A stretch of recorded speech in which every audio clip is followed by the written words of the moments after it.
Hello everyone and welcome. In today's tutorial I'm gonna show you how to change the texture quality in Dying Light the Beast game, so stay with me and enjoy watching this short guide.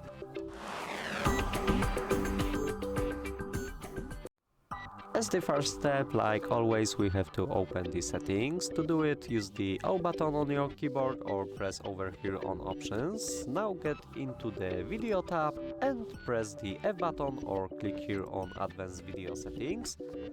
In these options you have to find the texture quality, and this is in here. You can change it to high or medium, depends on your preferences, but obviously the high option will be better for you if you have a good PC. It will increase the visual effects, overall quality and textures, so make sure that you decide if you want to use high or medium texture quality. That would be all for this video. Hope you like it, leave a comment and also subscribe to our YouTube channels. Goodbye!